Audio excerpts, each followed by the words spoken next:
Hola. Gracias, Andri. Hicimos un power único. Lo digo porque somos INAL y SENASA poniéndonos de acuerdo en muchas cosas y no es poco para quien no conoce cómo funciona el sistema nacional. No, yo veo, creo.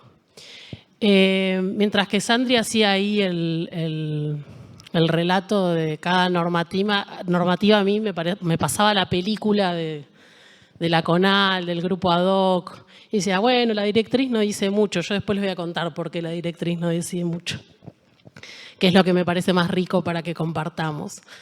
Bueno, y como es la primera vez que hablo, mil gracias por invitarnos, nos sentimos totalmente parte del Calafes. Estamos contentas que llegó el momento, además, porque hace meses que estamos en esto y bueno, nada, muy contenta y vinimos un montón porque creíamos que era importante estar acá. Continúa la lógica de lo que estaba planteando Sandri respecto a los avances que pudimos dar y después me voy a tomar el atrevimiento de hacer algunas reflexiones en torno a lo que implican estas actualizaciones, ¿no? Porque por un lado muchas veces nos dicen no se conocen las modificaciones del código, ¿no? Quedan ahí cambiadas en el código, no sé, lo de la CONAL, parecen cosas lejanas, nosotros estamos muy familiarizados, creemos que hacemos comunicación de nuestro trabajo, pero sabemos también que después en los niveles municipales, en las mismas organizaciones de productores, muchas veces no están enterados de que se han hecho modificaciones que deberían promover que sea más fácil alcanzar, incluirse en el cumplimiento de las normas, ¿no? Entonces, por eso también hacemos este pasaje de decir, bueno, estas son las novedades, por lo menos en términos del código. Y este proyecto, este articulado de establecimientos lácteos de elaboración artesanal, es un proyecto que empezamos en SENASA en el 2015, cuando se plantea una situación cotidiana que no le tengo que contar Entre Ríos, que es el tambo elaborador, ¿no? O tambo fábrica para la provincia de Buenos Aires, o bueno, esas unidades productivas donde hay ordeño de animales y agregado de valor. La mayoría de las veces son quesos, pero pueden ser otros derivados lácteos. Y esto empezó siendo un proyecto para que sea una resolución SENASA, pero el tema lácteo es una concurrencia que hay un sistema nacional de control de alimentos bien complicado, nos dividimos, ¿no? La cadena, nos dividimos los tránsitos, nos dividimos. Entonces las ventanillas, ese pasaje para que cualquier productor, productora, elaboradora pueda conocer quién es su ventanilla, cuál es la norma que hay que cumplimentar, hay que manejar algunos elementos como estos que yo estoy diciendo al pasar. Entonces pensábamos que el tema de tambo y de un tambo elaborador podía ser una norma SENASA o también podía ser una discusión en el Código Alimentario Argentino. Y llevamos esa discusión al código no, a la CONAL. La CONAL nos dijo, ocupémonos de la parte de elaboración, dejemos los tambos para después. Así que terminamos trabajando sobre una propuesta que reconoce que existe una unidad productiva primaria aledaña a ese establecimiento elaborador, pero norma, si se quiere, y es el 60 bis, porque el artículo 60 del código habla de los establecimientos lácteos. Entonces nosotros leíamos ahí, también leíamos el artículo de las queserías, ¿no? Y veíamos que para la quesería necesitábamos más o menos 15 zonas, habitaciones, salas, ¿no? Distribuidas, y hicimos algún trabajo con las regiones, con los nuestros de SENASA, y nos dábamos cuenta de que hablábamos de usinas lácteas, de la industria láctea, más que nada cuando hablábamos en términos de lo que decía el código. Y en el 60 bis nos animamos, después de mucho discutir, de armar un grupo técnico, que también ahora vamos a tratar de profundizar un poco cuáles son las discusiones que salen en torno a cuando queremos arribar a las modificaciones del código, ¿no? En el 2021 se publica en el boletín oficial la incorporación del artículo 60 bis. Esta idea de armar una directriz, no para todas las modificaciones del código se hace una directriz, ¿no? Nosotros en nuestro trabajo somos más papistas que el Papa, lo puedo decir. Tenemos que aclarar todo, mejor que quede todo claro, todo lo que no podemos poner en la norma lo queremos aclarar en otro lado. La directriz es una suerte de poner en llano lo que dice el articulado, ¿sí? En el código no se puede escribir de cualquier forma. La directriz para nosotros es una manera de explicar eso otro que no pudimos incluir tácitamente en el articulado, pero tampoco nos podemos exceder porque también las directrices son aprobadas por la Comisión Nacional de Alimentos, ¿no? Entonces tampoco es que la directriz dice cualquier barbaridad que puedo decir yo acá y sentada en un ámbito de confianza. Y el 60 bis, también para definirlo, tuvimos que poner límites. Acá hay una gran discusión que, bueno, no sé si salió mucho en las conversaciones de estos días, pero ¿hasta dónde es agricultura familiar, ¿no? ¿Hasta dónde es el sector cooperativo? ¿Cuántos litros? ¿De cuántos quesos hablamos? Para mí esto ya es empresa, bueno. Entonces tuvimos que marcar algunos límites y en parte eso nos hace ir dejando de lado algunos conflictos que se generan cuando la gran pregunta, además en SENASA doy fe de eso, es ¿por qué vamos a hacer esta excepción con este estrato de producción y no con otro, ¿no? Porque la respuesta ya la tenemos entrenada, pero no es fácil construirla y consensuarla. Entonces, para el 60 bis hablamos de producción individual, familiar o asociativa. Pusimos un tope de hasta 5.000 litros día o 1.000 por operario. Eso daba un volumen.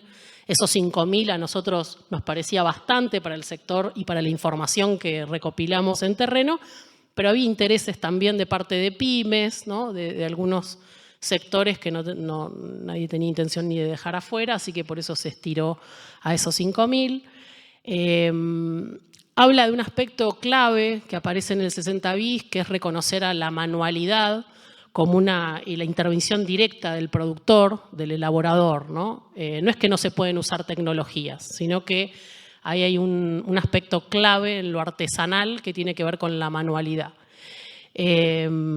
Ubicación con barreras de distancia, bueno, físicas, esto tiene que ver con esta posibilidad de estar aledaño a una unidad productiva primaria y que además en el mismo establecimiento se puedan desarrollar más de una tarea, ¿no? Lo que tiene el 60 es que para cada actividad que se hace dentro de un establecimiento tenga una sala, digamos, un espacio físico. En realidad, ordenadamente, y si la escala lo permite, yo puedo hacer en un mismo espacio físico distintas labores, ¿no? Elaboración, maduración. Categorías a determinar por la autoridad sanitaria. Esto tiene que ver porque hablamos de todos los derivados lácteos, ¿no? Pueden hacer leche fluida, manteca, yogur, queso maduro, semiduro y demás. Y los requisitos son el cumplimiento del código. En realidad acá hay otra gran pregunta que siempre surge, que es ¿esto es un registro distinto? No, esto es un RNE, como todos los del código, todas las autorizaciones. Lo que tenemos es posibilidad de recurrir a estos requisitos que están explicitados, ¿sí?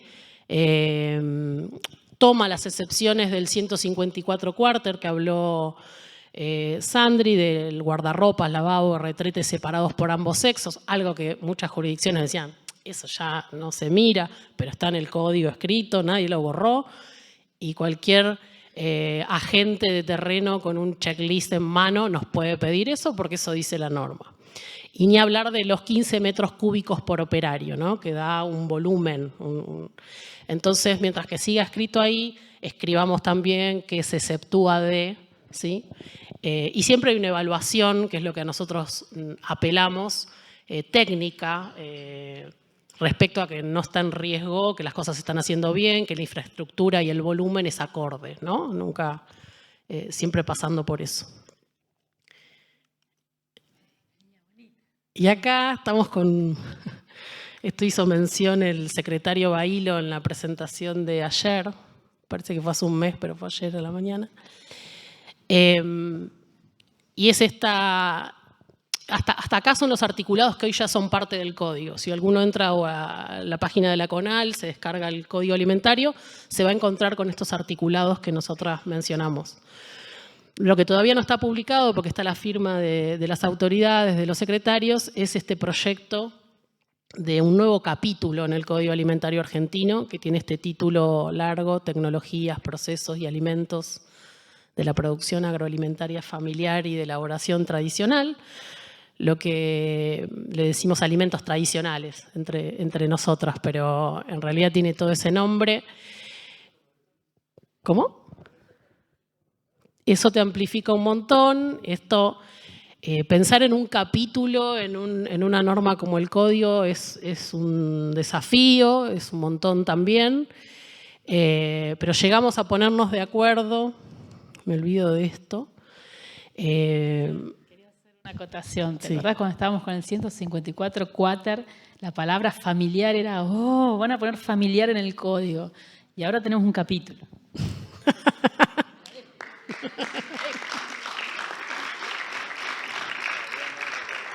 Igual ya hasta que no lo vea publicado, porque el que se quemó con leche de la vaca, así que hasta que no aparezca ahí. A ver, ¿y esto qué tiene que ver? Nosotros también para hacer este trabajo miramos mucho qué pasa en otros países, miramos qué hacen las provincias con sus normas provinciales, y es el panel que sigue, ¿no? Miramos que en el tema normativo sanitario se mira mucho, hay algunos países de referencia, entre ellos la Unión Europea. Y nosotros veíamos que había cuando hay unos documentos hermosos ahí, si alguno busca en internet, de Unión Europea, que armó comisiones para resguardar sus alimentos tradicionales, reconocerlos, reconocer que hay un acervo cultural asociado a estos productos, que es prioritario que se pueda acceder, que una vez que están autorizados circulan por toda la Unión Europea, entre países. Bueno, entonces decíamos, bueno, hagamos las diferenciaciones que tengamos que hacer respecto a cómo funciona nuestro sistema nacional, a cuál es la idiosincrasia nuestra, pero en realidad también sabemos que en todo el territorio existen un montón de alimentos, algunos de ellos que de a poco se van incorporando al código porque muchas veces ni siquiera están en la órbita de lo que está definido en el Código Alimentario Argentino, pero más era un desafío pensar que muchas veces las tecnologías, los procesos y las formas de alcanzar esos productos son distintas. Tienen recetas, tienen tecnologías que hacen al producto. Esa es la gran diferencia, ¿no? No es lo mismo la forma en que se produce un queso en el norte de nuestro país y los elementos que se utilizan. En algún momento alguien dio ya no me acuerdo, el ejemplo de la tabla de madera. ¿Fuiste vos, Marcelo, ayer cuando presentabas el póster? Para este proyecto lo invitamos a Marcelo a que nos ayude a pensar, porque hay un montón de gente en el Estado, en el INTA, en este caso, especialista en estos temas, y muchos de los que no somos especialistas en esto necesitábamos ayuda y formas para pensar. Las características de estos productos, producto y proceso, reconocidos históricamente, conservados y transmitidos a través de generaciones.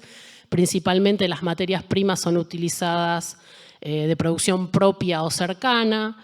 El proceso es principalmente manual. Y entonces, acá viene lo que para nosotros es más importante. Si podemos justificar, fundamentar, reconocer que estamos frente a un alimento de tipo tradicional, podemos generar algunas excepciones. Ninguna de esas excepciones puede poner en riesgo la inocuidad del producto, ¿no? Esto está como ya consensuado. No estamos hablando que porque va a usar la madera o porque va a envolver con una hoja de parra el queso, eso pueda traer un problema de salud al producto final. Eso no está en discusión. Pero sí, si estas tecnologías, procesos o formas de hacer no ponen en riesgo la inocuidad, se pueden generar excepciones, ¿sí? Permitir el uso materiales y condiciones de las salas de elaboración o algún sector de las mismas, salas de madurado, con paredes, por ejemplo, que se llenan del emplume de los chacinados. En SENASA no quieren que hable. Materiales con los que están hechos los instrumentos y los equipos usados específicamente para la preparación, el envasado, el embalaje, empleo de tecnología alternativa en alguna etapa del proceso de elaboración, cuando corresponda, bueno, tener en cuenta la flora ambiental específica, ¿no? Bueno, todas estas variantes, y a algunos de ustedes se les estará viniendo a la cabeza alguno de esos productos típicos o tradicionales o conocidos que están distribuidos en todo el territorio. Y bueno, y para esto también hubo que poner condiciones respecto a cómo yo doy cuenta de que mi producto es tradicional o artesanal. Acá hay un rol, me parece, bastante importante de quienes vienen acompañando al sector, las universidades, las organizaciones, el INTA, ¿no? Porque hay que de alguna manera decir, bueno, mi producto es o le correspondería estar bajo este capítulo y hay que poder justificarlo, ¿no?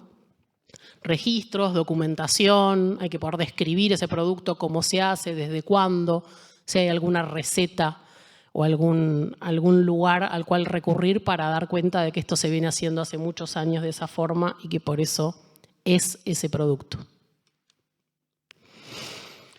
Esperemos que se firme pronto el proyecto y si ahí se abre un abanico de trabajo, que allí vamos, con un montón de desafíos respecto a qué le sigue a ese capítulo, ¿no? Si tenemos que definir tecnologías, si vamos a hablar de, no sé, triturado en piedra, o si vamos a poner algún producto. Porque es un capítulo. Porque es un capítulo, ¿no? Los capítulos no son el capítulo adentro tiene que contener todas estas ideas y discusiones que venimos trayendo. Y yo me permitía agregar unas filminas, esta ya más de mi autoría, de cuando hicimos el programa de agricultura familiar en SENASA, ¿no? Que tiene como un gran componente del programa es revisar y actualizar las normas, ¿no? Sanitarias y de inocuidad de los alimentos. Otra gran parte tiene que ver más con los programas sanitarios que tiene a cargo. Cuando digo programas sanitarios me refiero a control de enfermedades, plagas, ¿no? Pero cuando tuvimos que escribir el programa de agricultura familiar en SENASA ya por 2014, como parte de un ejercicio típico de planificación, armamos el árbol de problemas, ¿no? Algunos de ustedes en algún ejercicio institucional o no habrá armado un árbol de problemas y supongamos, haciendo una simplificación absoluta de la situación, que pensamos, como se ha dicho en un montón de paneles, que el problema es de que el sector de la agricultura familiar es un sector informal, ¿no?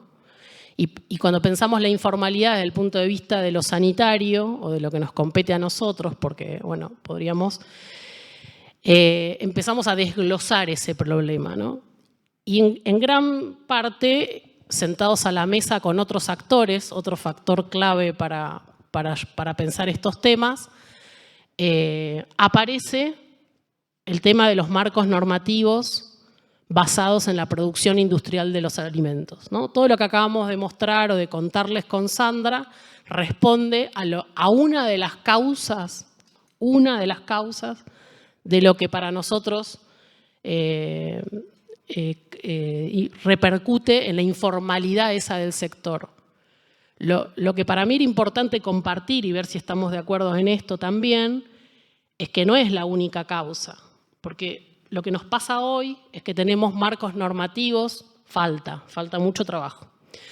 Pero hemos dado avances en materia de modificación de normas. Yo después, si queda un minuto, les puedo contar en espejo lo que hemos hecho internamente en el SENASA, con normativas que dependen estrictamente del SENASA. Pero hoy tenemos marcos normativos modificados y todavía tenemos problemas gigantes para acceder a esas autorizaciones sanitarias de los marcos normativos, para otorgar RNEs, para dar habilitaciones del SENASA.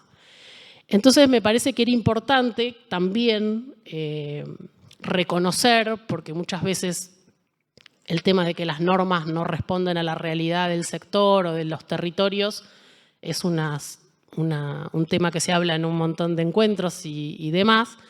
Pero también creemos que es importante, pensando tal vez en los primeros paneles de la política pública integral, ¿no? Que tenemos que atender más de un frente, inclusive mirando el tema sanitario. Por nombrar algunos, desconocimiento de los actores del Sistema Nacional de Control de Alimentos y sus competencias. ¿Qué hacemos cada uno y dónde estamos? Acompañamiento, asesoramiento técnico con poca experiencia en temas de sanidad o de inocuidad, o contabilizando el tema como un tema más de desarrollo, ¿no?, del sector. Desconocimiento de los riesgos en la producción, elaboración por parte de los mismos elaboradores, que muchas veces han hecho las cosas de una manera durante mucho tiempo y no por maldad, sino por desconocimiento pueden cometer algún error. Y le podemos sumar, yo acá me apuntalaba, falta de tecnologías apropiadas para la escala, ¿no? Cuando hablamos de pasteurizar la leche, tenemos o los 6AY o la pasteurizadora industrial. En el medio ahí andamos corriendo a los del INTI a ver si alcanzamos una capacidad de litros un poco más representativa de abastecimiento local, pero que no sean 6, o sea, ¿no? Para lo cual nos falta mucho conocimiento técnico, científico. Necesitamos que las cabezas, alguien ya lo planteó, estén mirando, pensando y caracterizando estos alimentos para que nosotros podamos también hacer las propuestas de modificación de las normas. Y las inversiones de infraestructura, por eso todos celebramos tanto lo de obras públicas que decíamos hoy más temprano, porque apareció, era como un sueño pensar que nos preguntaron cómo tenía que ser el establecimiento, armamos un plano conjunto y armaron la obra. Un sueño, no podía... hay otros problemas, porque siempre tenemos algunos problemas, pero bueno, desde el punto de vista de la infraestructura, muchas veces cumplir con las normas significan inversiones en infraestructura, en profesionales, ¿no? En toda una logística y una gestión que hay que hacer del establecimiento que requiere de inversiones.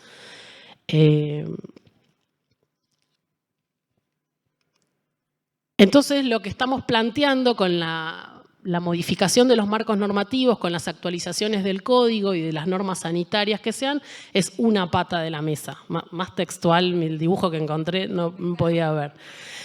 Pero realmente, digo, para que pensemos, porque si en las otras tres creo que hay que hacer algunas alianzas estratégicas o permitirnos pensar en políticas que incluyan todo. Suponen que nosotros nos quedamos a cargo de llegar las discusiones, los diagnósticos y las propuestas a los ámbitos como la Comisión Nacional de Alimentos.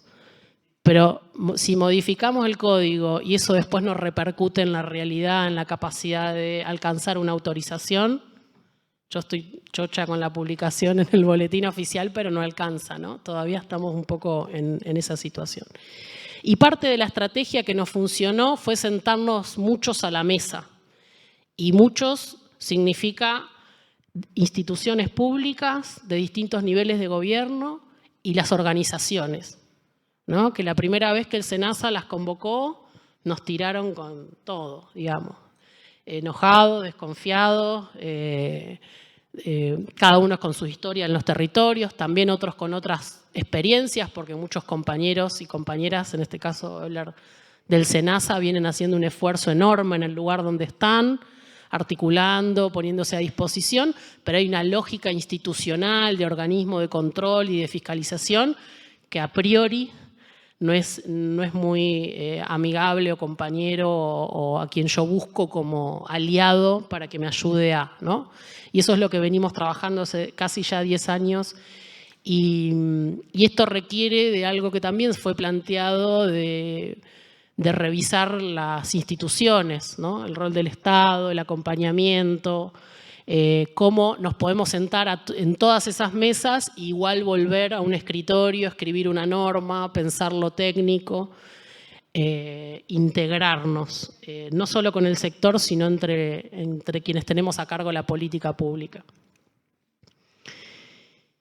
Esto que la otra vez también presentamos en CONAL, la mirada integral de los problemas, así sea que vayamos a intervenir en un solo aspecto, que es lo que nos pasa mucho a nosotros, ¿no? Tenemos problemas, el sector o la producción de alimentos tiene un montón de situaciones que atender, nosotros a veces nos parece que solo podemos hacer pie en uno, Pero si estamos viendo todos la misma película, es distinto, ¿no? Y nos podemos poner de acuerdo de por dónde abordarlo. Y esto que salió también, ¿no? Un mismo problema, pero distintas formas de solución. Y esto es lo que se planteaba con esta idea de equivalencia, que creo que la mencionó una compañera, Vilma, o está planteado hoy en la Comisión Nacional de Alimentos, porque al final, la inocuidad del alimento, la salud pública no está en discusión, pero sí de que podemos alcanzar ese producto inocuo de más de una forma. Y en ese más de una forma nos tenemos que poner de acuerdo, tenemos que construir criterios, tenemos que tener elementos técnicos a disposición para tomar decisiones, ¿no? Conocer y reconocer otras formas de hacer, situar en el territorio casos y experiencias para el aprendizaje, comunicación, registros, enfoque preventivo, peligro-riesgo, algo de esto dijo la compañera de Córdoba, no la veo ahora. Articulación, acuerdos, ¿no? Mismo objetivo, distintas formas de resolverlo. Esto que parece tan sencillo, para mí es el gran desafío y es el que todos los días estamos queriendo construir. No estamos parados en el mismo lugar que el 2014, si no, no sé ni si estaríamos en este congreso diciendo lo que estamos diciendo, pero creo que todavía falta y este es uno de los desafíos que tenemos. Y me parecía que estaba bueno, nos parecía ahí con José, con Sandra, cuando pensábamos en esta instancia, cómo se operativizan en el territorio estos cambios normativos, ¿no? ¿Qué necesitamos? ¿Qué nos falta? Ese camino entre que cambió la normativa y ahora permite, pero yo voy a mi municipio y o no sabe o no se anima, o no tiene cómo, no hay laboratorio, voy directo con la provincia, el SENASA dice que no, lo del 60 bis no es para ellos, y todo lo que estoy diciendo es casi textual de lo que nos comentan a diario, ¿no? Así que bueno, hasta acá y abríamos un poco la palabra para todos.